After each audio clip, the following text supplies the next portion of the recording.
Final Cut Pro 11.0.1 is out today, and while it may not be a feature-rich update, it's an important maintenance update that fixes some key bugs that I think you're going to like.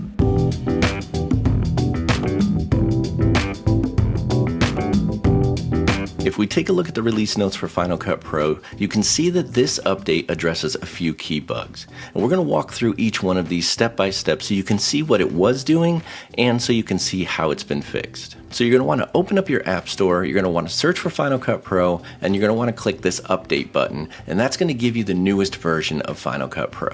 And then after you've downloaded the new version, you're going to want to open that back up. You're going to get this new splash screen that says what's new in Final Cut Pro. It'll give you a quick breakdown, but now we're going to actually talk about what's new. Now the first bug that was addressed was that custom overlays were not showing in the viewer. So in Final Cut Pro 11, if you were to go up to your view menu here and you were to toggle the show custom overlay, you should see an actual overlay here that you've picked.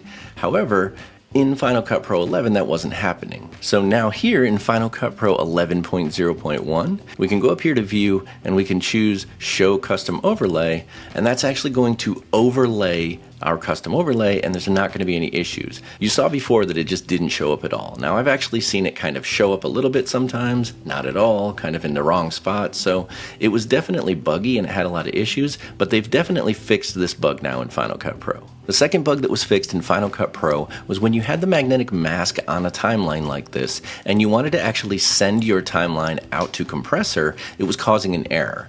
And so that looks like this. I've got my magnetic mask on this actual clip here, and I've got my project selected. I'm going to go up to File, and I'm going to Send to Compressor. I'm going to send a new batch out to Compressor, and if you have Compressor, then you will have seen this error before. But basically what was happening was when you pushed it out to Compressor, and then you actually go to click on your project here, you would get this error that looks like this. It says unable to render, missing magnetic mask mats. Now this error has been fixed in the new version of Final Cut Pro, so let's take a look at what this looks like now. And now here in Final Cut Pro 11.0.1, if I click on projects and I go up to File and I send to Compressor as a new batch, you can see now that if I load my project into Compressor that there's no longer an error, and so this bug has definitely been fixed. Now the next issue that was addressed was a reliability issue when you were trying to show the horizon or use the command keys to show horizon. Now the way you would do that is you go up to your view up here and you click on show horizon, and that actually shows it here,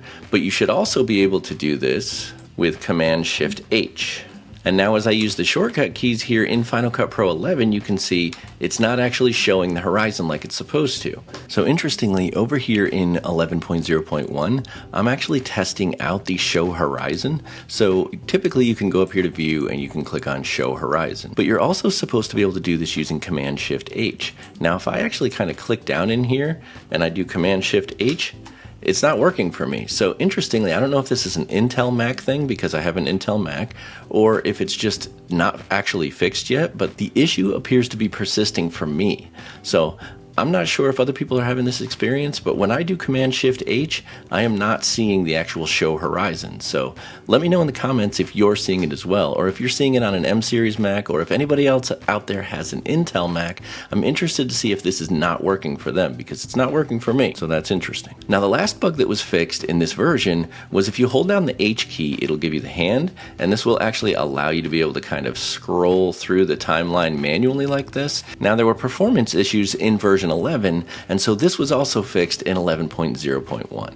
And then of course in 11.0.1, if we hold down the H key and we kind of scroll this back and forth, it seems more performant to me. I'm not really entirely sure how I would kind of measure whether it was more performant or not, but according to the release notes, that was a bug that was fixed as well.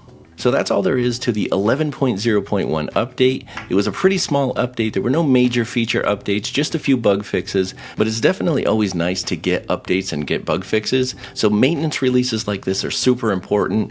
Hopefully we'll get a bigger feature-rich update in the future, but for now, a maintenance update like this is definitely a welcome addition. Thanks so much for watching this video. I hope that you found it helpful, and if you liked this video, you should definitely check out this one.